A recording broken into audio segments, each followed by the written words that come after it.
My father passed away. After completing all the arrangements, the funeral was ready, but my husband didn't show up.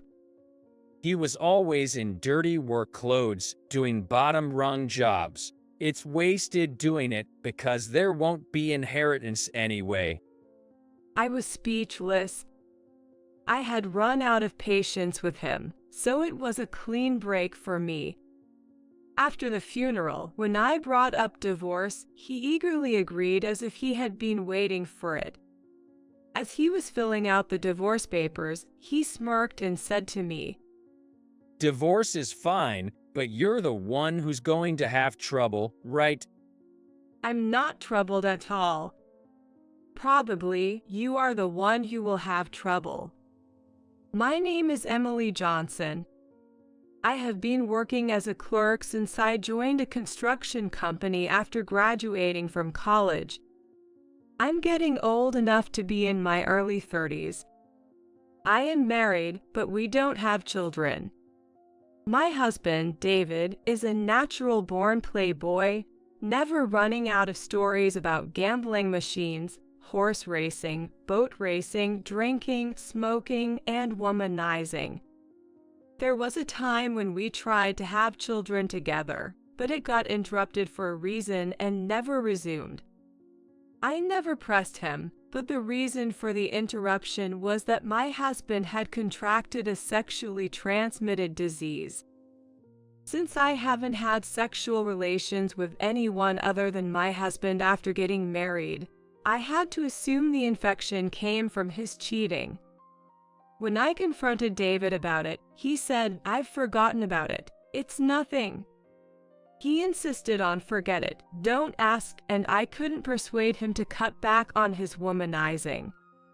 His bad drinking habits and poor conduct began to stand out more, and my affection for him started to wear thin. One winter while I was married, my father died. Despite my repeated warnings, he wasn't in great health, but since he had no hobbies other than work, he worked all year round. He collapsed at work and was hospitalized, and his condition rapidly worsened until he died at the young age of 58. My father was a sole proprietor. He worked as an independent business owner. He was a diligent man with the skill and knowledge to handle every aspect of a certain field in construction work on his own. Even when the company he contracted with told him to take a day off, he would show up the next day, surprising the younger employees. My mother is not around. It seems that my mother left my father and me because she could not keep up with my father's hard-working personality. That was when I was 4 years old. My father was well regarded for his reliability as a craftsman, thanks to his meticulous care and skill. After my father passed away in the hospital, I started arranging the funeral, and many people who had worked with my father sent telegrams of condolence or called. I was grateful, but dealing with it all was overwhelming, and I made little progress in meeting with the priest. With hardly any time to go home, I spent my days beside my father, who lay on a coffin in a room at the venue. My uncle Tom lived nearby and said I could take a break at his place, but I wanted to stay close to my father. However, from the time I started making funeral arrangements, I repeatedly tried to contact David. No return calls, no replies to messages. He was probably busy with gambling or something. It definitely wasn't work. On the day of the funeral, I respectfully greeted friends, relatives, and professional acquaintances who attended, along with my father's siblings. Some were even clients of the company I work for. He had a wonderful daughter. "Your father must have been very proud," they said kindly, which made me feel humbled. Even after everything was over, I tried contacting my husband again, but still no response. Emily, You need to think about what you're doing with your life. It's looking pretty bleak if you keep on this way. You know it better than anyone. We're worried about you instead of your father. Tom's words made me reflect on recent events. Unanswered calls, worthless hobbies, cold attitudes. How could I have been so mistaken to stay with such a person? My tears fell in combination with despair, regret, and exhaustion. While comforting me, Tom said he would be there to support me. On my way home, I stopped by the grocery store to buy some whiskey, my father's favorite. I thought about my future while drinking it. I was surprised when I got home. David was at home. He was drunk out of his mind. He was sprawled out on the living room sofa and asleep. Countless empty beer cans and snack wrappers were scattered all over the coffee table. "What are you doing?" I had to ask, overwhelmed by the smell of alcohol. Oh, you're back. Hey, make me a whiskey and water. I'm sick of beer. David tried to grab a new bottle from the fridge, but realizing there was no ice, he slammed the door shut and looked at me again. Oh, look at that. You bought some booze. Hand it over. Don't just stand there. He reached for the grocery bag I was holding, trying to take out the whiskey my father loved. I instinctively slapped his hand away. Ouch! A clear slapping sound confirmed I hit him hard. His already red face from being drunk turned even redder with anger as he glared at me. "Stop it, don't touch me." Hey, that hurt. What's the big idea all of a sudden? The atmosphere was charged with tension. Feeling like there was no turning back, I somehow found the words smoothly. "I called you so many times to tell you my father died. Why didn't you come to his funeral?" Your father doesn't matter. I couldn't believe my ears. He was, after all, somewhat involved in work related to my father. A little respect would have been appropriate. After all, he was family, even if by marriage. We only met a couple of times, right? I didn't feel close to him. You didn't actually go through with a funeral, did you? Of course I did. You're an idiot. Instead of wasting money on a priest, you should have given it to me. How much did you pay? I suddenly felt sad. Most of the funeral expenses were covered by my uncles. I only paid a small portion. There was some savings and inheritance that could have covered it. My uncles insisted on paying, saying, "You'll surely need it in the future." How could I tell you how much? It wasn't even that expensive. It wasn't very expensive. I wish I could have given him a better send-off. What do you mean you can't tell your husband? Don't mess with me. I didn't approve any expensive expenses. Give it to me. Husband, are you kidding me that your wife's father died and you didn't even attend his funeral, and then you abused her and called him my husband? All that savings, that's all money I earned. You paid the funeral expenses without my consent. I'll say it as many times as necessary. Don't mess with me. If you're my wife, show some respect to your husband. If that's how it is, then you not attending my father's funeral means you're not family. I can't say he's my partner. If you cared about me even a little, if you loved me, you would have shown some kindness to someone important to me. Let's get divorced. I said it clearly, trying to stay calm. I'd been wanting to ask you myself. Thinking I left the house in the care of someone like you gives me chills. You've probably been skimming money off little by little, joking around. I'll give you your divorce as much as you want. Get the divorce papers now. You're the one who's going to have trouble. Your dad, always in his filthy work clothes, doing bottom-rung jobs, must be crying too. His daughter can't even appreciate who was providing for her. You've never thanked your dad, have you? I'm not going to be troubled at all. It's you who will have trouble. I've been taking care of you all this time.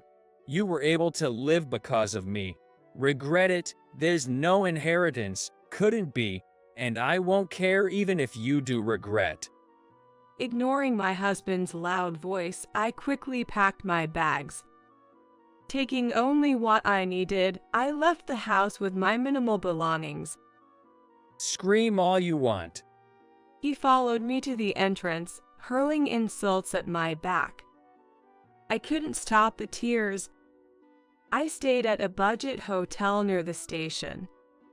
The male receptionist was polite but gave me a puzzled look at my tear-streaked face and disheveled appearance. I probably looked that bad. All because of my husband. I endured unwarranted yelling. As I entered the elevator with the key, I tried to think about the future calmly. But the image of my husband ranting kept interrupting my farts, making it impossible to focus. Frustrated, I couldn't sleep. Unable to sleep, I opened my laptop and looked for a good lawyer, finding that a downloadable divorce form was available. I immediately downloaded it on my phone and printed it at a nearby convenience store. Some local governments might not accept the downloadable form, but the nearest City Hall's website did not provide such information. I immediately filled it out and slammed it into the house's mailbox where my husband was waiting. Then I was exhausted and slept in a hotel bed. The next day, after finishing some errands at work and taking an early leave, I rushed to the lawyer's office. After learning about the procedures and necessary documents, I started preparing. I sent a message to my husband saying I would come to pick up the divorce papers at tonight. He didn't reply, but it was read. I prepared myself for the confrontation. I visited the house during the time my husband was likely to be home, but he wasn't there. It was past 8 o'clock at night. Normally, he would be home by now. I waited. There was plenty to do while waiting. I planned to gather my belongings from inside the house. I gave up on the furniture. I didn't have the energy to move big items. Surprisingly, many of my valuables were missing. Watches, luxury items were gone. Not everything, but noticeably less. Clothes and books were also scarce. My husband had thrown them out. I was tired of crying and being sad. I gathered what was left of my belongings. It only amounted to enough to fit in my large backpack. I took photos of the reduced valuables, the closet, and the sparsely filled bookshelf, and sent them to the lawyer I had hired. My husband returned home after 11 p.m. Hey, there's a thief breaking in. Someone's quietly stealing money. Give back the key, you thief. It seemed he had been out drinking. His face was flushed, and he looked greasy. And there was even the scent of a perfume that's been popular among young women lately. It wasn't the scent of the perfume my husband usually wore. Just that was enough for me to guess where he had been. Did you throw away my stuff? Well, I just took back what was stolen. Here, take it, the divorce papers. I'll sue you for defamation against me and my father.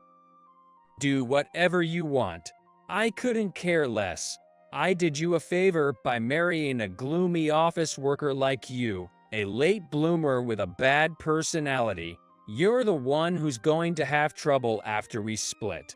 This is hilarious. You are suing me? You're the one who's going to have trouble. I won't be troubled at all. I slammed the house keys on the table and left. Then, I really started preparing to sue him. I had the funds, the inheritance. I really didn't want to spend money on this. But there was no choice now. The lawyer was sympathetic. He said it was good that I took photos of where my belongings had gone missing. Things moved smoothly from there. My husband apparently believed I had no inheritance and would be financially troubled. The amount claimed from him for defamation, lack of emotional support as a husband, and for the disposed belongings turned out to be substantial. A sum that meant he'd mostly be stuck with cheap liquor for the rest of his life. Shocked by the number of zeros in the claim, he finally apologized properly. I'm truly sorry. I apologize. He kept apologizing, but I wasn't in the mood to concede. I thought I should have done this much earlier. The lawyer was about to wrap up. Following our meeting's agenda, he moved to a business-like explanation after the apology. Then, it was all up to the lawyer. I had several fitting phrases in mind as my final words, but only one seemed right for the occasion. I told you so. You're the one who's going to have trouble. With that, I glanced at my husband, who hung his head deeply. The lawyer continued in a steady tone about what would happen next. During this time, my husband didn't raise his face at all. Despite the lawyer repeatedly asking, "Are you listening? Do you understand?" my husband could only weakly respond, "Yes." After that, I reported the divorce to my father's grave and informed my uncles. So it turned out for the best, huh? Are you settled now? Yes, I'm taking it easy now. Work isn't too busy, so I'm not too tired. Let's all go out for a meal sometime. We'll talk a lot then. Yes, let's do that. My uncles were very kind. People at work also seemed to have considered my turbulent personal life since my father's passing, not assigning me complex tasks. As promised, I went out for meals with my uncles, enjoying happier days, until I received a call. The call was from my ex-husband. Sorry to bother you, but could you wait a bit for the monthly payments? Life's been tough lately. 3 messages with similar content were sent to my phone. Something happened. No, recently, my work just dropped off. The pay isn't great, jobs aren't going well, and people seem colder somehow. A month later, he informed me he had been laid off. Regarding the payments, Similar messages were being sent. I only marked them as read, and after hearing from my lawyer about the consequences of failing to meet payment obligations, I forwarded his response directly to my ex-husband. There was a reason why my ex-husband had suddenly fallen so far. I knew what it was. It was because he didn't attend my father's funeral. My father had worked in the construction industry for many years, handling most of his jobs alone. This led to various connections, which had been beneficial. Of course, I knew that my ex-husband's clients, supervisors, company presidents, and requesting companies were acquainted with my father. They must have reconsidered their opinion of my absent ex-husband after seeing me greet everyone properly at the funeral. My uncle was also well regarded in the industry. When I was told he had become unemployed and wanted to discuss the future, I agreed to meet on the condition that I choose the place. My ex-husband looked poor and nothing like his former self when we met. He didn't seem to have been drinking. When I was told he had become unemployed and wanted to discuss the future, I agreed to meet on the condition that I choose the place. My ex-husband looked poor and nothing like his former self when we met. He didn't seem to have been drinking. We met in a cafe next to a police station, and I chose a corner seat. My ex-husband requested an extension on the payments from start to finish. Yet, looking at him now, I realized my father had left me an inheritance worth more than money for which I truly had to be grateful. I would cover this payment. A cup of coffee can be considered a parting gift. So, I decided to make a return for that time. Standing up, I said kindly, "I'll cover this," looking down at my ex-husband with plenty of room to spare. He smirked. Cutting off whatever he was about to say, I leaned in close. "Scream all you want." I left the cafe briskly. The wind felt good. I thought it wasn't necessary to choose a place near a police station. As I passed by, a boy and a girl with backpacks walked by the police station. I sincerely wished I could show my father in heaven what his grandchildren would look like. Maybe it's time to give matchmaking a try.